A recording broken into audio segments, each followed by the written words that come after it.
এই যে চেয়ারটা আপনি দেখছেন, যেই চেয়ারে আমি এখানে বসছি আপনার সামনে মাননীয় স্পিকার, এই চেয়ারটি খুব কঠিন একটি চেয়ার মাননীয় স্পিকার।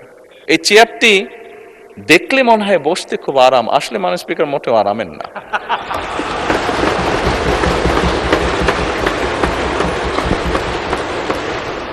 এই চেয়ারটিতে বসলে মাননীয় স্পিকার প্রতি মুহূর্তে মনে হয় যে আগুনের তপ্ত হিট আসছে মাননীয় স্পিকার। হাসার কিছু নেই, আমি যা ফিল করি আমি আপনাদেরকে তাই বলছি, মাননীয় স্পিকার এই চেয়ারের থেকে উঠে দাঁড়িয়ে আপনার সামনে বক্তব্যে আমি হয়তো অনেক পপুলার কথা বলতে পারতাম, যেটাতে আরো অনেক বেশি তালি হতো মাননীয় স্পিকার। কিন্তু এই চেয়ার আমাকে বলে যে আমি সবসময় পপুলার কথা বলতে পারি না, আমাকে সেটাই বলতে হবে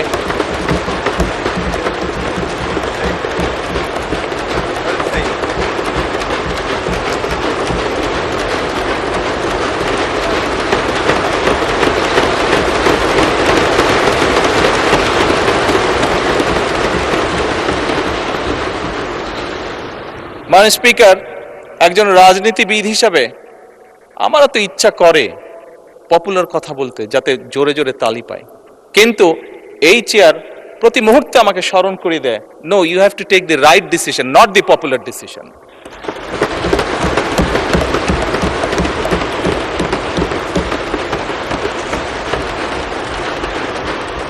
মাননীয় স্পিকার, আপনার মাধ্যমে আজকে এই সংসদের এই সবুজ চেয়ারে যারা বসে আছেন, আমি মনে করি আজকে বোধহয় আমাদেরকে সিদ্ধান্ত নিতে হবে যে আসুন আমরা পপুলার ডিসিশনে আলাপ করব না, আমরা আলাপ করব সঠিক ডিসিশনের ব্যাপারে, রাইট ডিসিশনের ব্যাপারে। মাননীয় স্পিকার, আজকে এই সংসদ অধিবেশনের শেষ দিন, আজকে অধিবেশন শেষ হয়ে যাবে। আমার সংসদ নেতা হিসেবে আমার দলের সদস্যদের কাছে, বিরোধী দলীয় বন্ধুদের কাছে, সহকর্মীদের কাছে, সদস্যদের কাছে আমার অনুরোধ থাকবে যে আসুন আগামী অধিবেশন যেটি শুরু হবে সেখানে আমরা আলোচনা করব আমরা কত দ্রুত দেশে বিদ্যুতের সমস্যার সমাধান করতে পারি।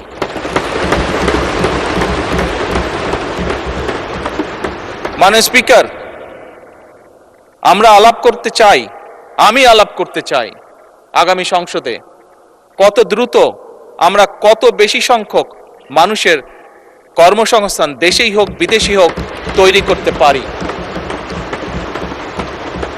মাননীয় স্পিকার, এই সংসদে দাঁড়িয়ে আমি আলাপ করতে চাই যে আমাদের শিক্ষা প্রতিষ্ঠান, আমাদের হাসপাতালগুলোতে কত দ্রুত শিক্ষা এবং চিকিৎসা সুবিধা আমরা পৌঁছে দিতে পারি।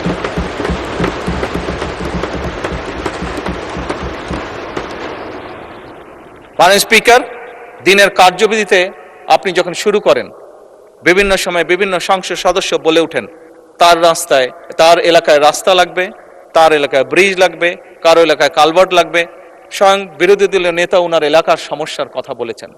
মাননীয় স্পিকার, আমরা যদি দেশের পরিস্থিতি স্থিতিশীল রাখতে না পারি, দেশে আমরা যদি অর্থনৈতিকভাবে শক্তিশালী করতে না পারি, মাননীয় স্পিকার, বর্তমান প্রেক্ষাপটে যেখানে 30 লক্ষ কোটি টাকার ঋণ নিয়ে এই সংসদ দেশ পরিচালনা শুরু করেছে, সেই দেশকে আমরা এগিয়ে নিতে পারবো না।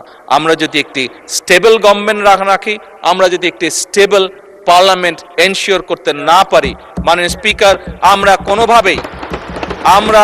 কোনোভাবেই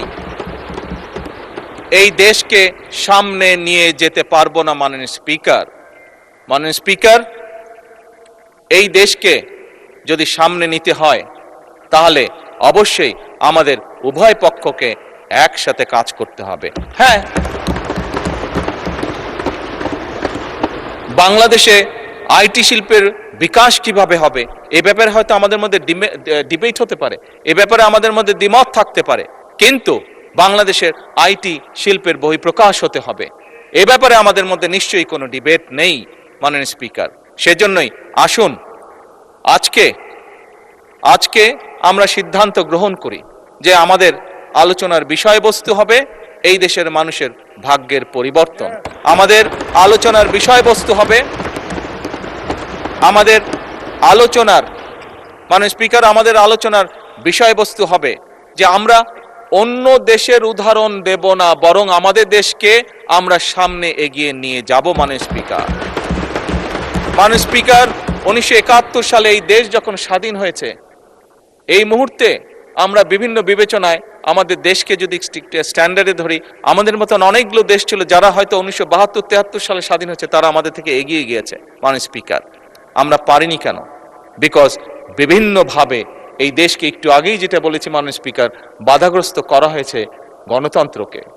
স্পিকার গণতন্ত্র বাধাগ্রস্ত যদি হয়, গণতন্ত্র প্রতিবার বাধাগ্রস্ত হলে অর্থনীতি, শিক্ষা, স্বাস্থ্য সবকিছু বাধাগ্রস্ত হবে।